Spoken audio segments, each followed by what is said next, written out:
Good morning students. आज हम लोग देखेंगे प्रेम ऐनी श्री राधिका का प्रश्न उत्तर जो कि रसखान के द्वारा लिखा गया है। तो इसका पहला क्वेश्चन यहाँ पर हम लोग देख रहे हैं। पहला क्वेश्चन यहाँ पे कहता है, कवि ने माली मालिन किन्हें और क्यों कहा है।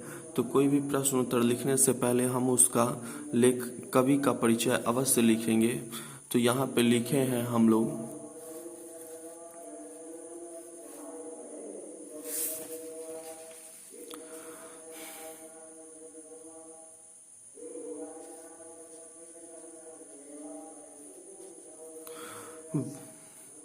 वैष्णव धर्म के बड़े गहन संस्कार रखने वाले रसिद प्रेमी, सवैया छंद में सिद्धि प्राप्त करने वाले कृष्ण भक्त कवि रसखान की एक सफल कविता प्रेम ऐनी श्री राधिका है। प्रस्तुत कविता में कृष्ण भक्त कवि माली मालिन कृष्ण और राधा को कहा है, क्योंकि श्री राधा प्रेम की खान है और श्री कृष्ण उनके प्रेम में रंगे हैं। इस प्रकार इस दोहे में राधा और कृष्ण के प्रेम का परिचय कवि देते हैं। अगला प्रश्न है यहाँ पे, द्वितीय दोहे का काव्य सौंदर्य स्पष्ट करे। तो यहाँ पे इसका आंसर है दूसरे का। प्रस्तुत दोहे में सवैया छंद का प्रयोग किया गया है। इसको लिखने से पहले एक में जो यहाँ पर कवि परिचय है यहाँ तक, इसको हम अवश्य लिख देंगे, तब इसका आंसर लिखेंगे यहाँ पर। तो यहाँ दिया हुआ है, प्रस्तुत दोहे में सवैया छंद का प्रयोग किया गया है। पूरा दोहा ब्रज भाषा में लिखा गया है।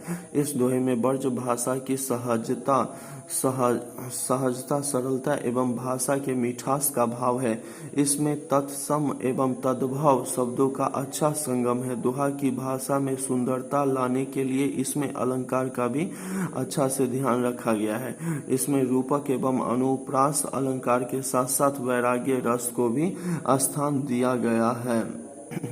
तीसरा क्वेश्चन है यहाँ पर, कहता है कृष्ण को चोर क्यों कहा गया है, कवि का अभिप्राय स्पष्ट करे। तो तीसरा का आंसर है यहाँ पर, कहता है यहाँ कवि रसखान श्री कृष्ण के एक अनन्य भक्त है। उनकी भक्ति से ओतप्रोत रसखान कह रहे हैं कि अब कृष्ण की भक्ति के बिना मेरा मन नहीं लगता है। कृष्ण चित्त अर्थात मन को चुराने वाले चित्त चोर है, जिन्होंने मेरे मन रूपी रत्न को चुरा लिया है।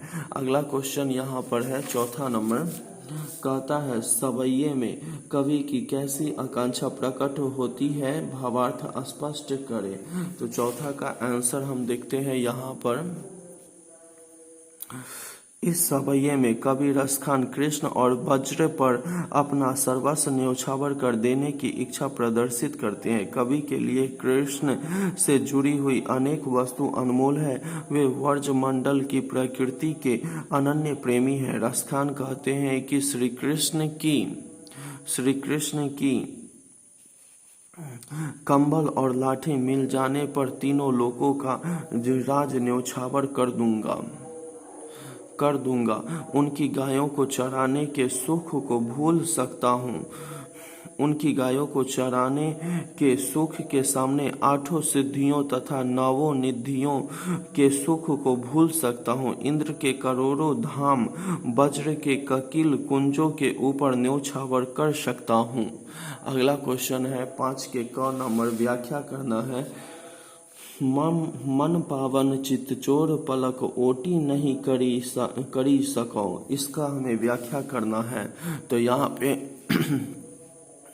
पे लिखा हुआ है, प्रस्तुत पंक्ति हमारी पाठ्य पुस्तक गोधूली भाग 2 के शीर्षक प्रेम ऐनी श्री राधिका से ली गई है, जिसके कवि रसखान है।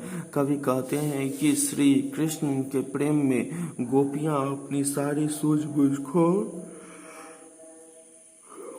बैठी है। इसके साथ ही वह कृष्ण पर आरोप लगाती है कि जिस दिन से उनसे प्रेम हुआ है उसी दिन से सुध बुध समाप्त हो गई है। वह नंद किशोर पावन चित्तचोर उनका मन चुरा कर ले गया है। अगला क्वेश्चन है यहाँ पे ख नंबर, रसखानी कबो इन आखिन सौ वर्ज के बनबाग तरडाग तराग निहारौ।